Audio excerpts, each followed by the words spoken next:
Jangan lupa subscribe YouTube channel Metro TV News dan pastikan untuk menyalakan lonceng notifikasinya. Iming-iming kaya dalam waktu singkat rupanya menjadi cara ampuh membuat korban terpikat.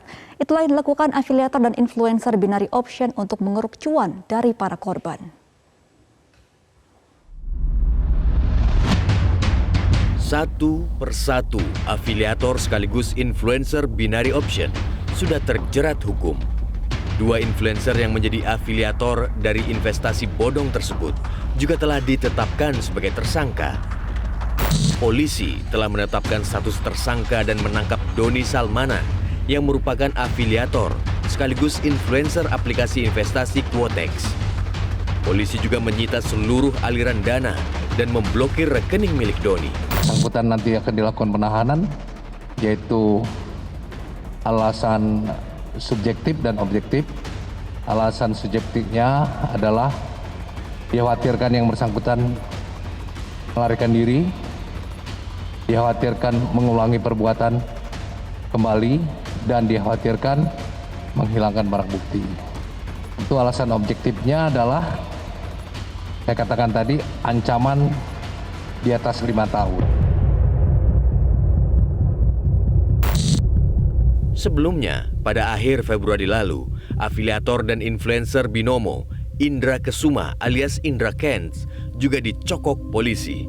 Seluruh aset kekayaan Indra Kents, diantaranya 4 rekening bank, mobil, dan rumah mewah, disita penyidik.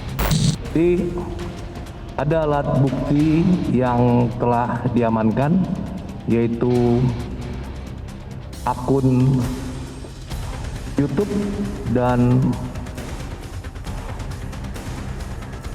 bukti transfer, ya. Ancaman hukuman terhadap yang bersangkutan 20 tahun.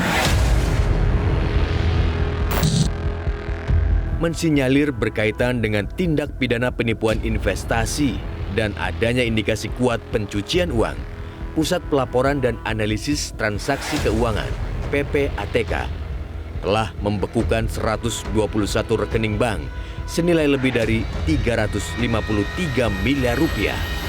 Dan jumlah transaksi, nah ini yang sering ditanyakan oleh teman-teman, jumlah transaksi yang terkait dengan investasi ilegal dari pihak-pihak yang terkait dengan Sunmode Alkes, Forex, Fireblast, Evotrade, afiliator dan segala macam tadi itu 8 triliun 267 miliar rupiah ya lebih. Sementara itu, para korban mengaku tergiur menjadi member karena hasil yang dipamerkan oleh influencer yang sangat mewah dalam tempo singkat. Jadi korbannya udah banyak seluruh Indonesia dan rata-rata semuanya karena mereka melihat hasil, semuanya ini tertipu. Ya, karena influencer ini atau afiliator ini berkata bahwa mereka sukses di trading. Tapi setelah ini terbongkar, ternyata mereka bukan sukses di trading, tapi mereka berhasil dari kekalahan kami. Mereka dapat 7 hingga 70% dari kemiskinan orang lain. Jadi ini adalah kejahatan yang luar biasa yang sudah didesain sedemikian rupa sehingga banyak orang terjerumus di sana dan semuanya habis hartanya di sana. Ya, ini juga ada persoalan dalam masyarakat kita. Sejak munculnya namanya era motivator itu, banyak yang mengajarkan cara cepat menjadi kaya dan seakan-akan kaya mudah. Dan mereka kemudian muncul sebagai orang-orang yang menunjukkan kayanya mudah, tetapi motifnya adalah sebetulnya untuk mengumpulkan uang dari masyarakat dan kemudian tidak memberikan janji seperti yang diberikan tadi. Flexing itu memamerkan kekayaannya, terus orang lain dikatakan bisa juga seperti mereka.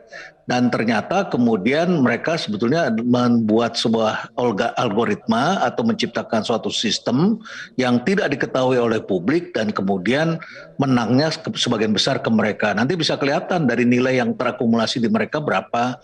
Dan sekarang kita menyaksikan masyarakat ini mengalami banyak sekali kerugian. Sebelumnya, Satgas Waspada Investasi telah mengultimatum afiliator sekaligus influencer binary option untuk menghentikan praktik culas meraup cuan yang mereka lakukan selama ini. Memanggil 5 influencer ya, influencer atau afiliator binary option ini yang kami perkirakan ini adalah orang-orang yang banyak followersnya. Ada 5, ada Indra Kents, ada William Kenneth, ada Vincent, ada Erwin, kemudian ada Doni Salmanan di sana. Dan pada saat pertemuan kami menyampaikan mereka supaya menghentikan semua kegiatan promosi dan trading dan menghapus semua konten di media sosial mereka, dan mereka sependapat. Dan mereka menandatangani surat pernyataan. Iming-iming kaya dalam waktu singkat rupanya menjadi cara ampuh membuat korban terpikat. Karenanya, edukasi dan regulasi menjadi salah satu faktor penting dalam memilah dan memilih berinvestasi secara daring. Aturan dan kebijakan apa saja yang dilonggarkan oleh pemerintah di tengah pandemi? Nantikan informasinya sesaat lagi di Metro This Week.